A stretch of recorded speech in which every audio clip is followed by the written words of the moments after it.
All right, here is this 2003 Mitsubishi Lancer Evolution 8 GSR. This is going to be our walk around video of this car, where we go over, mods done to it, condition wise, any defects, there's like dents or scratches and whatnot. I see there's a glare in my video, so I'm going to try to avoid that if we can.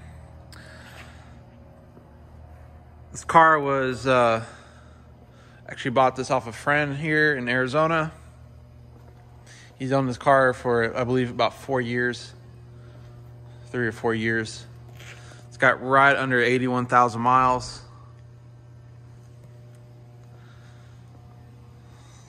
So let's begin. The color is Tour de France blue. This is not the original color. The original color is Blue by You.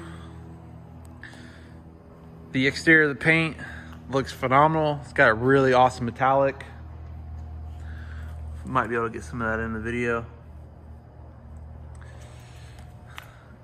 However, the door jambs are still the Blue by You. So if you open it up, you'll see it in there. As well as the engine bay, which we'll get to that in a little bit. Sorry, there's this glare in the video. It's got the JDM rear bumper, Evo 7 taillights. The exterior has very minimal defects, but there are a few, so we'll start with this taillight right here. So you can see it's got a chip right on the side. And then a very small scuff mark right there.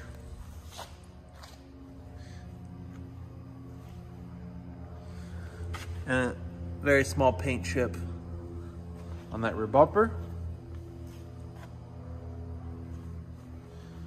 I believe up on this fender there's a scratch,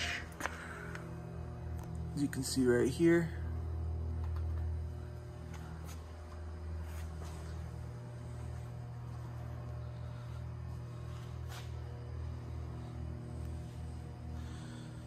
Some very minor rock chips. They don't stick out too bad. It's a beautiful color. A few rock chips. It's expected on the front bumpers on these cars. There's really no dents or dings on this car. The body's very straight. Even the clear on the wing looks fantastic. The carbon fiber wing. Does have a vortex generator on the top. Roof looks great. Your weather trim has seen some age. This is still the original trim.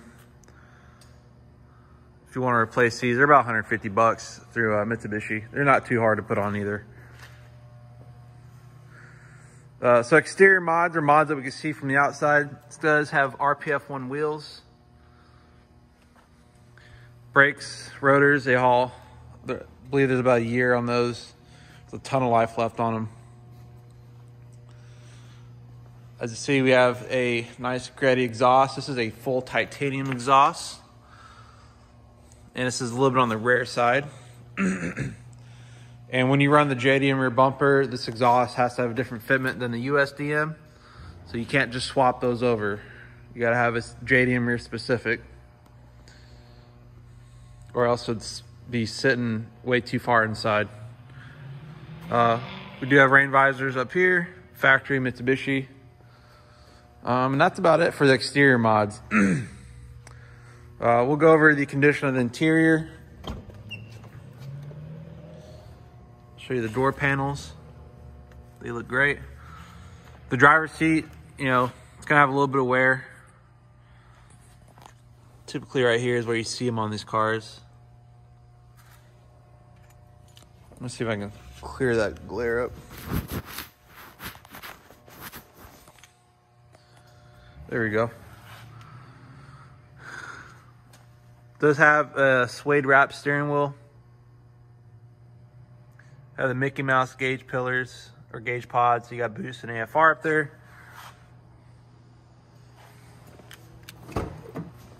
Overall, the interior is in pretty good condition.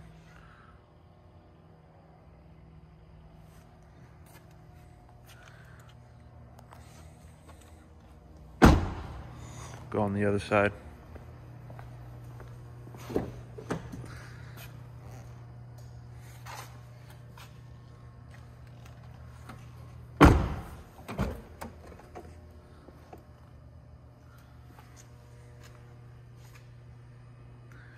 No cracks in the dash. All that looks good. Now we're gonna go to the heart of the beast. The engine bay. Put the hood prop up. So this Evo is not stock. It does have mods. It's got a Force Performance red turbo. See if I can grab a flashlight real quick.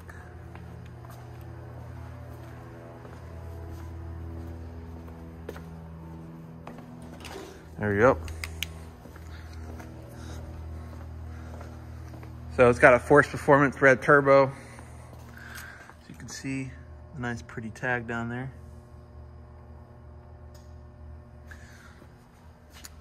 It's got the Force Performance turbo manifold with a tile external wastegate as an atmospheric dump. So basically the screamer pipe shoots straight down.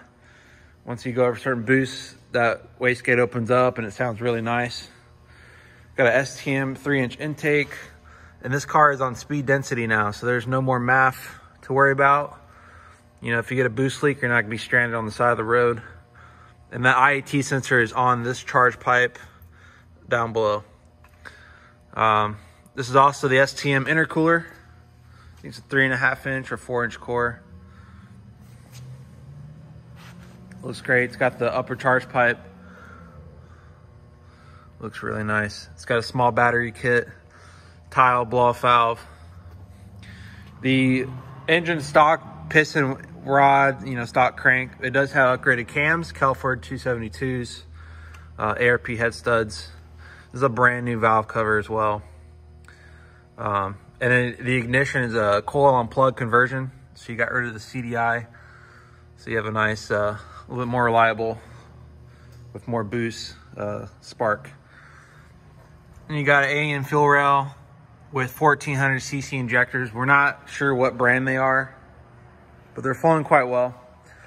Still in stock fuel pressure regulator, stock fuel lines, all that good jazz. It does have a Walbro 450 fuel pump. Omni 4-bar map sensor. You need that if you're gonna be turning the boost up on these cars. You know, still stock trans, stock TKs, all that stuff is working the way it should. There's no weird noises, no weird grinds, no weird thumping, vibrations, stuff like that. It has an ACT street clutch and a Mishimoto Radiator.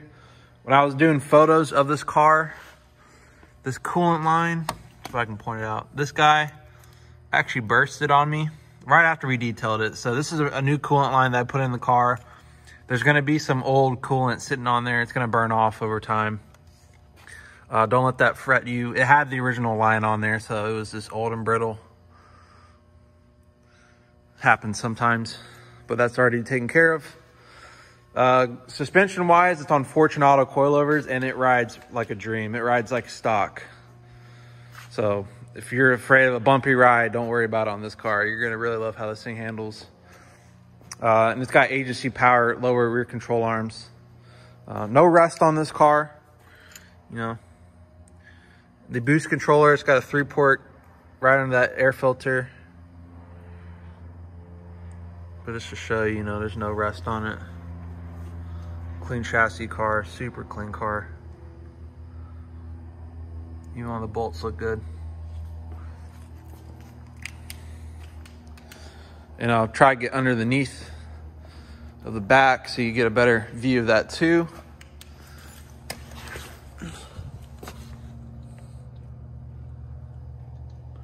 Looks clean. Those nice lower control arms. No leaks on this car. One thing I would recommend is to add a catch can.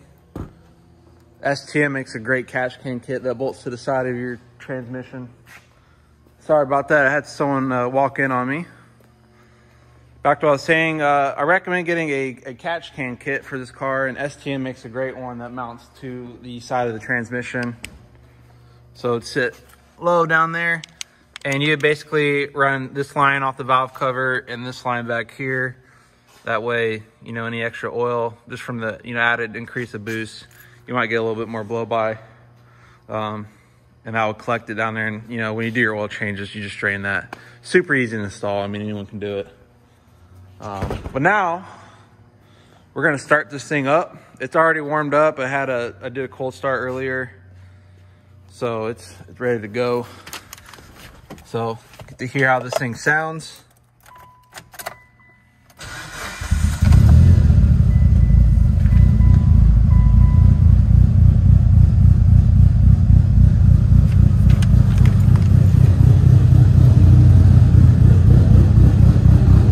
I'll do a little bit of a rev for you with some two-step, because everyone loves to hear two-step. Got those nice cams, give it a nice lope.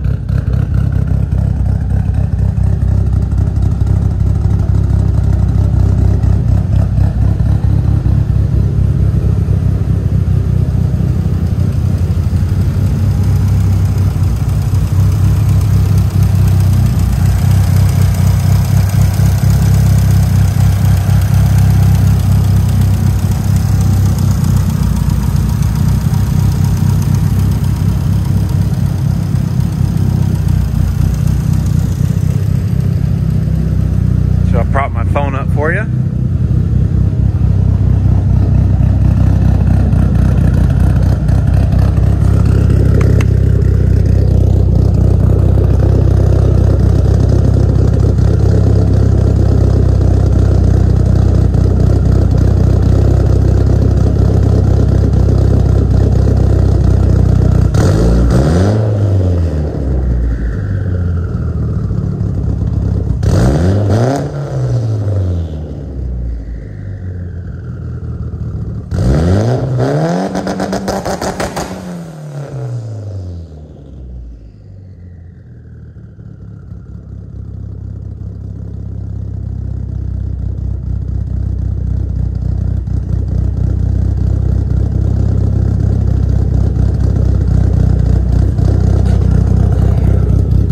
I do enjoy that sound.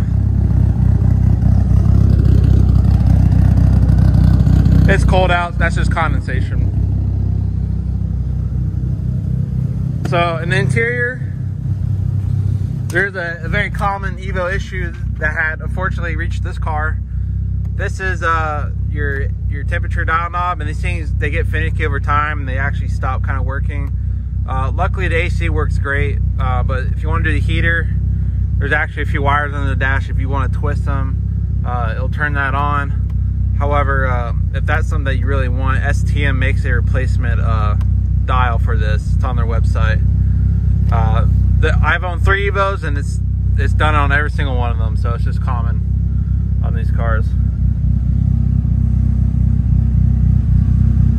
Right now it's running on E54, basically E85, just a little bit toned down.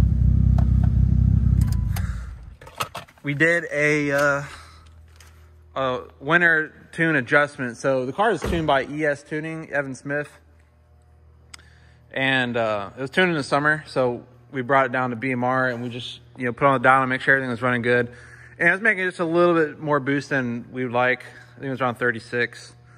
It made really great power. It made right around 600 wheel. But, you know, if you want to make these stock bottom ends last, you need to got to do a little bit of adjustments, keep the torque down and all that. So right now we have it turned down to about 30 pounds, and it makes right under 550 wheel, 430 torque, going off a Dynojet for those numbers. The key to making great power on the stock bottom end is just avoid going to 5th gear.